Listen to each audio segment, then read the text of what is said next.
Isang pasabog na pahayag ang ibinunyag ni Congressman Rodante Marcoleta ngayong araw kung saan isinuwalat niyang umano'y malalim na sabuatan sa loob mismo ng gobyerno. Ayon sa kanyang pahayag sa isang public hearing, direkta niyang tinukoy sina DILG Secretary Benhur Abalos, Justice Secretary Boying Rimulya at Misamis Oriental Governor Henry Owaminal bilang mga sangkot umano sa mga katiwalaang matagal nang tinatago sa publiko. Batay sa mga dokumentong inilahad ni Marcoleta, sinasabing may mga irregularidad sa paggamit ng pondo, pagmaniobra sa ilang proyekto ng gobyerno at umano'y pakikipagsabuatan para protektahan ang mga tiwaling opisyal. Dagdag pa niya, matagal nang alam ng ilang nasa pamahalaan ang mga gawain ito, ngunit pinipilit manahimik dahil sa takot at impluwensya ng mga nasasangkot. Nananawagan si Marcoleta ng malawakang imbestigasyon at accountability sa lahat ng antas ng pamahalaan. Samantala, hindi pa nagbibigay ng opisyal ng pahayag sina Abalos, Rimulya at Owaminal ukol sa mga akusasyon. Gayunpaman, ilang mambabatas at civic groups ang nagpapahayag ng suporta sa imbestigasyon at hinihikayat ng Senado at Ombudsman na agarang kumilos. Patuloy ang pagbabantay ng publiko sa isyong ito na maaaring magbukas ng panibagong yugto sa kampanya laban sa katiwalian sa bansa. At yan nga ang balitang ating pakakatutukan. Ngunit bago ang lahat, siguraduhin mag-subscribe at ihit ang notification bell para sa patuloy na pagtutok sa mga silap ng bagong balita sa tunay na boses ng masa.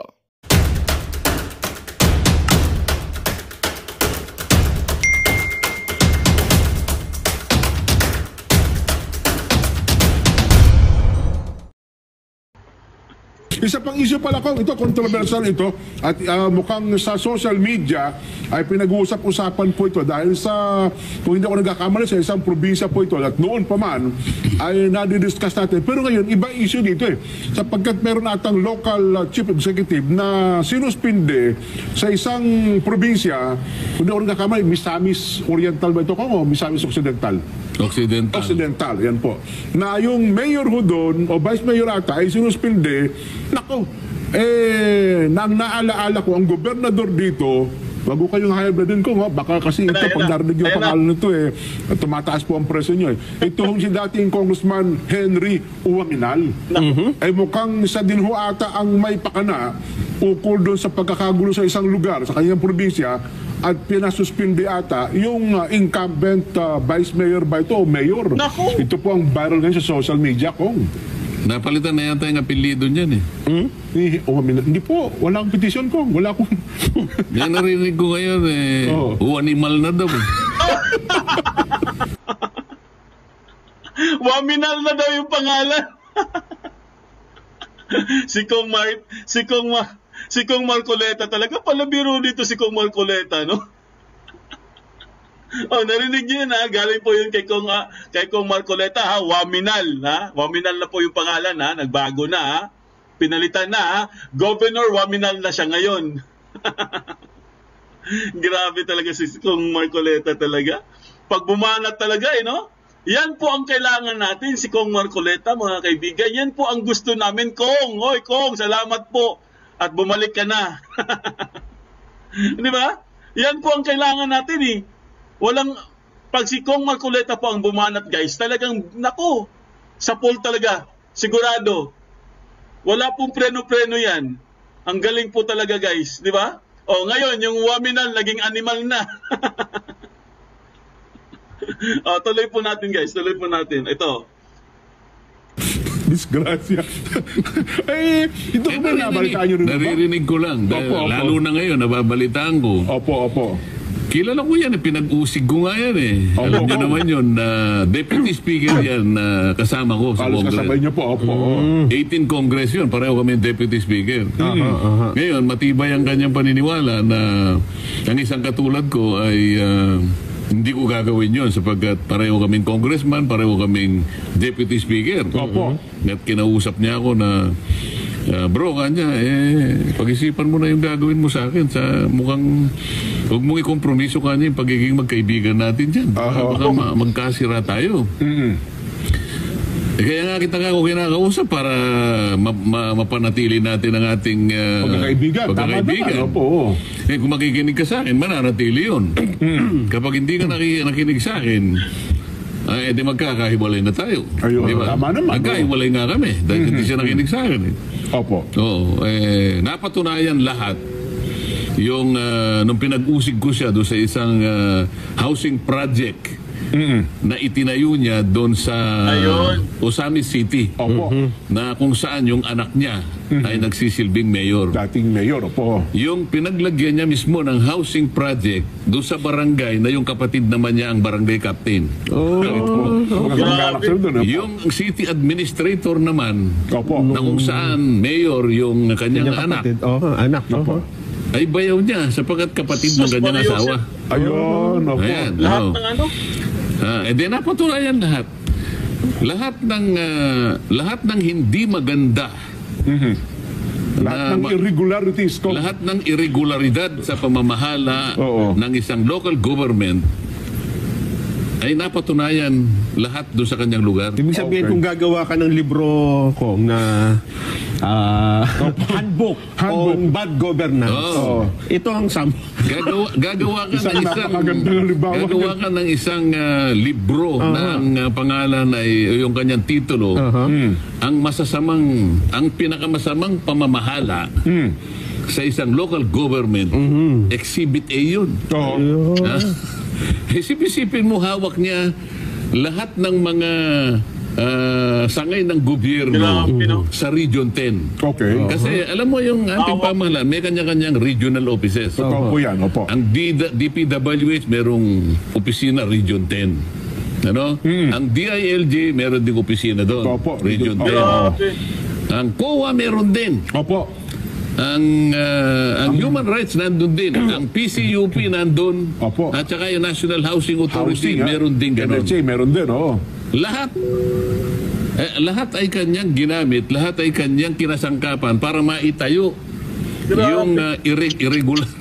Housing project niya po. Oh, yung housing project na ngayon na hanggang ngayon hindi malaman kung sino ang may-ari. Dahil pinatayo niya sa lupa ng mga yung kapitbahay niya. Opo, opo. Wala siyang mapaglagyan ng project talaga gusto kasi kontraktor yun eh. Opo. Kontraktor yun. Wala siyang mapaglagyan.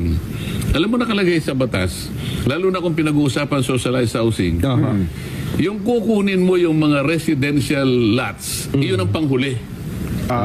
List. Dapat yun, kahuli-huli yan dapat. Meron pang mga ibang mga modalities. Halimbawa, land banking, land swapping, community mortgage, donation, whatever.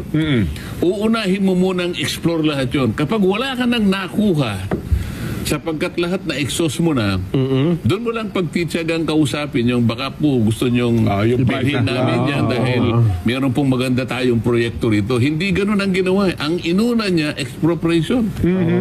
Kurang Pero sa talaga. expropriation law, bawal yung mga maliliit na residential houses. O pagkatapos nito, panahon ng pandemic yun ha. Opo. Tinira niya yung demolition, kung hindi ako June, July 2020. Dinimolish niya yung bahay. Pinademolish lahat. Privado. Oo, notorious talaga itong tao ito. Nagsisigaw nga yung may-ari ng bahay. Hindi ko siya maintindihan. Pagkatapos nung pinagtatanong ko, tinanong ko yung contractor, tinanong ko yung city administrator, yung mayor ayaw Marap. humarap eh. Kasi isang buwan na paglilitis yun eh. Opo. Ayaw umamin na nagkaroon ng demolition. Pinakita ko lahat yung mga video.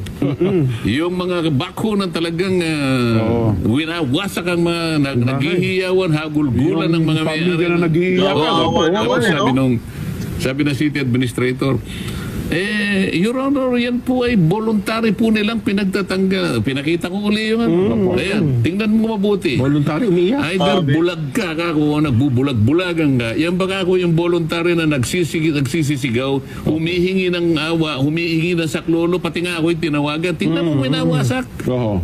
Yan baka akong voluntary. Oo. Wala po akong idea dyan. Oo nga, wala kang idea sapagkat nagbubulag-bulagan ka.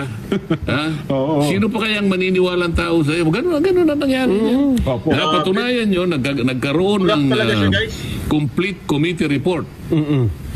At pagkatapos, napa-adapt ko sa plenary. Ayan, opo. Ngayon, alam mo, gumawa na naman ng kasalbahihan kaya sinasabi mo ngayon. Tinatawagan ako ng mga mga tao doon na sana tulungan ko daw yung mayor. Alam mo, ako medyo nagsisikip pang dibdib ko nga.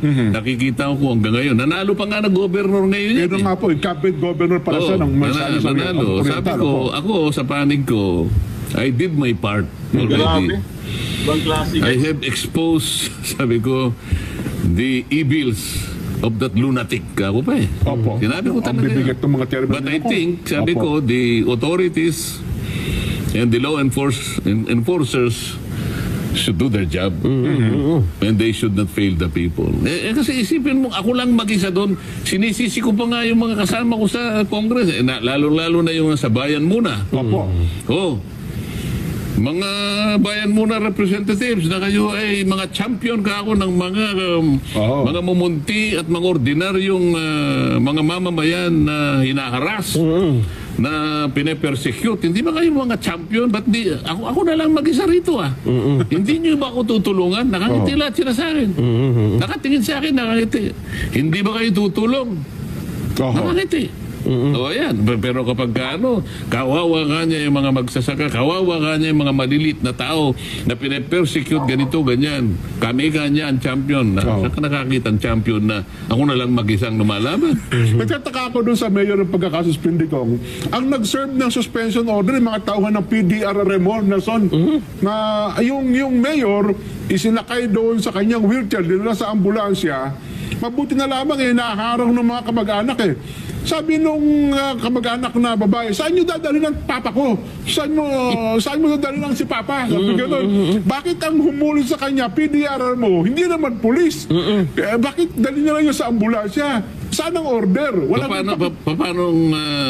Paano kukunin ng pulis wala naman sigurong warrant? Wala namang utos, wala namang order. Hindi susunod ang pulis. Paano susunod ang pulis? Kasi nag-appeal sila sa Office of the President. Dininay yung dinismiss yung petition.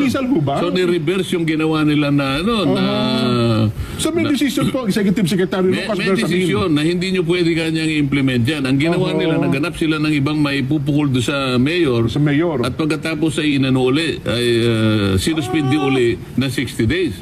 Grabe, di ba? Stop muna natin konti, di ba? Grabe, di ba? Narinig nyo naman, guys. Kasi natapik na natin itong si Mayor Charlotte Nagsalita na siya ng isang araw, no? Nung nag-vlog tayo nung linggo. Talagang nakita natin, guys, at narinig po natin yung hinaing po ni Mayor Charlotte Dumanhog dahil po sa pangyayari, no? At talagang isiniwalat niya, mga kaibigan, kung paano siya trinrato sa Malacanang, 'di ba? Hindi siya pinansin. Tapos ito naman, guys, no, ito namang kinikwento ni Kong Marcoleta, grabe po, 'di ba? Dito natin mako-connect, guys, na itong si Waminal na dapat talaga ito, no? Si Waminal ang dapat matanggal dito. Siya dapat hindi lang suspension, dapat siya tanggalin sa pwesto. Kasi po grabe po ang kanyang guys, no, ginawa niya. Tapos yung mga innocenteng tao o yung mga wala man lang yung mga nagtatrabaho ng maigi, hindi naman, sabi ko nga sa inyo, guys, itong si Mayor Charlotte, no, Dumanhog, ay naging mayor din niya. Mayor din yan sa kasalukuyan, no? Tsaka yung tatay niya, yung father niya. Hindi naman siguro sila napunta dun sa listahan ng mga most corrupt. Wala naman sila sa listahan. Pero ang sabi ni Mayor, sino ang nasa listahan sa most corrupt? Di ba si Waminal or si Animal? Ano ba yung Waminal ba? Animal po pangalan nun? Di ba? Kaya po, mga kaibigan, ito pong sinasabi ni Kong Marcoleta ay talagang nagtutugma po, guys, na talagang corrupt. Di ba? Ngayon, napagtanto natin, walang kasalanan itong mga Dumanhog. Bakit sila ang pinag-iinitan? Sila ang dinidiin. Bakit sila ganun? Tapos nababalitaan pa natin na ito palang si Governor himod tumbong din pala kay Abalos. At 'di ba, sinabi na rin ni sinabi na rin ni Mayor Charlotte 'yan. 'Di ba, yung kay Abalos, kwento din niya. Tsaka yung kay Secretary Boying, kwento din niya. 'Di ba? Na-gets niyo na, guys? Same pattern. Ganun din nangyari kay Kong Teves, ganun din nangyari kay Bantag. Same pattern lang, guys. Pag mayroon silang gustong patalsikin, kailangan ididiin nila hanggat talagang diin na diin hanggat sa matanggal sa pwesto. Ganon ang kanilang mga trabaho, mga kaibigan. Tinatanggal nila yung mga kalaban nila sa politika. Intindi, di ba? Grabe. Para mang hindi niya alam na ang maximum suspension, Opo. 60 days lang. Eh, 3 ulit yata ang sinuspindi, 180 days. Tama ba? See, tatlong beses suspendido, 3 beses, mga kaibigan. 3, ha? Si Bantag ba, ilang beses sa suspended? 2, no? Tapos si Kong Arnie hindi naman siya suspended, di ba? Pero si Bantag 2 beses sa suspended. Ito guys, 3 beses. Ang tindi. Breaking the record. Oy, California girl, mega love shoutout sa iyo dyan. Kumusta ka na? Tindi, di ba? O, ituloy po natin si Kong Marcoleta, mga kaibigan. Yung pinaggagawa nito. Talaga palang hari ng... Nung gobernador. Oo, nung gobernador. Talaga Na gobernador ng dating DS, dating deputy speaker kasama ko. Opo, Nung mag-graduate siya, Opo. kasi ako meron pa akong isang term, 19 Congress, di meron pa ako. Opo. Siya ngayon, Tumakbong ay gobernador ng Misamis gobernador. Oriental. Oo. Oo. Well, Lahat ng kalaban niya, natalo. Opo. Kaya lahat ng nanalo, yan ang inuusig niya. Ayun. Na hindi nakapartido. Na hindi niya kapartido. Ayun. Pero ang balita, dati Hindi niya niya kaaliado. Ayun na nga po. Oo. Eh, pero parang ngayon na rin siyang kasama. Eh ngayon, inuusig ngayon yan. Oho. So, kaya natin kinukwento ito, hindi na bagong bagay sa akin yung tao na yan sapagkat na-imbestiga ko yan. Opo. At yung report ay nananatili dyan. As in, ang nakalagay sa report, yung final recommendation, a copy of this report should be given to DOJ, Ombudsman, and the Office of the Solicitor General Oho. for whatever administrative, civil, or criminal liabilities that the subject of this inquiry might have done Ayun. and for which they should be charged. Oho. Yun. Ngayon, kung halimbawa, may kopya ang DOJ, may kopya ang Ombudsman, may Opo. kopya ang Solicitor General, at hindi naman sila kumibo, wala na ako doon. Ayun. Opo. Kaya sabi ko, yung aking parte, ginawa ko. Nagampanan nyo na. Nagampanan ko lahat at ginampanan ko kahit ako'y nag-iisa lang. Oho. Eh ano po ngayon ang mensahe nyo doon sa mga tao na pagigibik sa inyo, Kong? Baka may nakikinig kayo sa atin sa palatuntunan ito. Humihingi ng tulong. Kasi dati na lang tinulungan eh. Opo, alam ko po, tumatawag sa inyo itong mga tao ito, Kong. Oo, sabi ko, ilaban ninyo yung karapatan ninyo. Ayun. Sa pagkagaya ng ginawa ko, huwag kayo mawala ng pag-asa. Palagay ko naman, kung sakaling yung doon sa mga nakaraan ay yung mga iba ay nagpabaya, baka naman may makakita tayo ngayon na sa administrasyon ito, gagawa naman. Oho. Well, sana naman. Ano? Tsaka sa part siguro ng DILG, baka pwede sila manawagan din kay Secretary Benhar Abalos ng DILG, Kong. Ano? Baka pwede umaksyon dito ang DILG. O, umaksyon ka Nasabi mo naman, yung DILG dyan. Opo. Nung siguro 2 weeks ago o 1 week ago, meron kasi kaming meron akong appointment kay Secretary Benhur Abalos. Ah, okay. Opo. Oo, ang appointment ko ay alas 5 ng hapon. Oo. Yung punto alas 4, mga 4:55, nandun na ako. Alam mo naman ako, hindi ako nagpapauli sa mga Opo. meron namang receiving room doon eh. Opo. Hindi, nagkakape ako ron. Maraming biskwit doon eh. Kakape ako. Oho. Nung yung punto alas 5:05, Aba, lumabas ngayon ang Secretary of DILG. Secretary Benhur. Alam niya na naghihintay na ako dahil alas 5 yung usapan namin eh. Opo. O de lumabas siya para ako'y Harapin po kayo, opo. harapin. Pagkatapos ipasok niya na ako kung saan kami mag-uusap. Opo. O di tumayo ako nung pagkakita ko ganyan kasi nakatalikod eh. Opo. Sir, sabi niya, nandiyan na si SILG. Pagpihit kong ganon, nakita ko nga siya, di tayo ako. Opo. Pagpihit kong ganon, may nakita akong kasama niya. Ah, ganon. Oo. Nagmano sa akin yung kasama niya. Alam mo kung sino yun? Sino po? Si Governor Wanimal.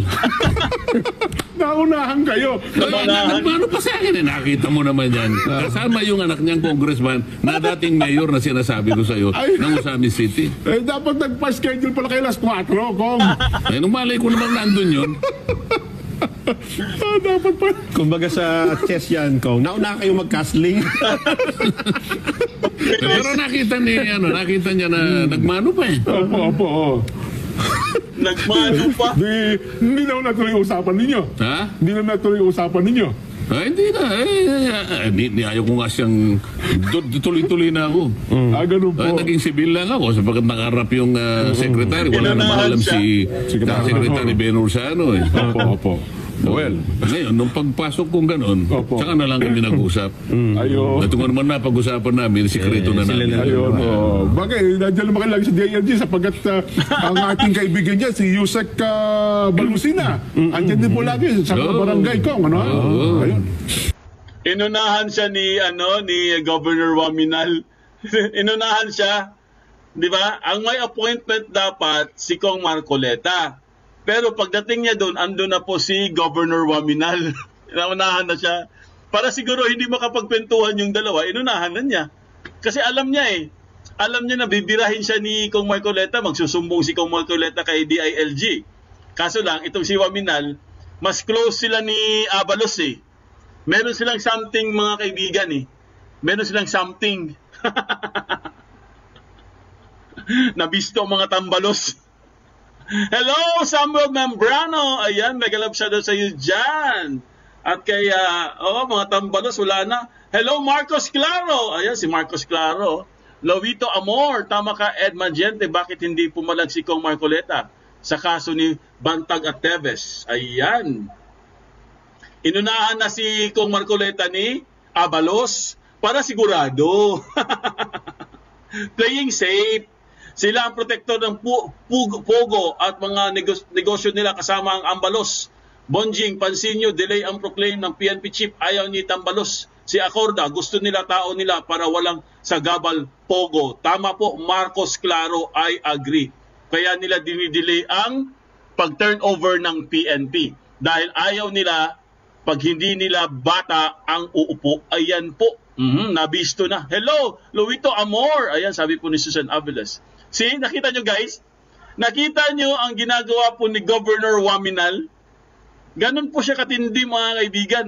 At inunahan pa niya si Kong Marcoleta. Sabi siguro niya, unahan ko na to. Baka kung ano i-chismis sa akin. Kaya pagdating ni Kong Marcoleta, nagulat na lang siya guys. Teka lang, parang may, sino itong kasama ni Secretary Abalos? Mukhang may kasama. Nagulat na lang daw siya. Bigla daw nagmano. Yung pala, si Waminal na pala. Ay, nako. Magmano ka rin Kong Marcoleta kay Benhor. Alam nyo na, nagmano eh. Alam nyo na ibig sabihin nun. Di ba? Parang mafia yan eh, mafia. Grabe nangyayari nga. Alam nyo guys, ang grabe na nangyayari sa administrasyon na to, di ba, no? Di ba may mga sobra pong grabing mga hindi natin masikmura. Kasi nasanay po tayo kay Pangulong Duterte na pag meron pong mga ganitong klaseng mga corrupt na mga opisyal ay talagang siguradong nasa listahan ka na. Siguradong papahiyain ka na niyan. At i-mention yung pangalan mo. Di ba? Nasanay tayo kay Duterte. Ngayon kasi wala, tahimik eh. Di ba? Nabulaga si Kong Marcoleta. Oo, nabulaga siya. Nagulat siya.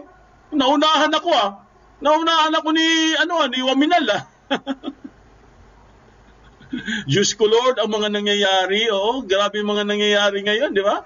Sabi ko sa inyo mga kaibigan yung panahon po ni Tatay Digong guys, lahat ng mga mayor, governor, lahat vice mayor, even mga barangay kapitan ang tatapang po nila mga kaibigan sa panahon po ni Duterte, ang tatapang nila ang gagaling nila manghuli ng mga ng mga masasamang elemento.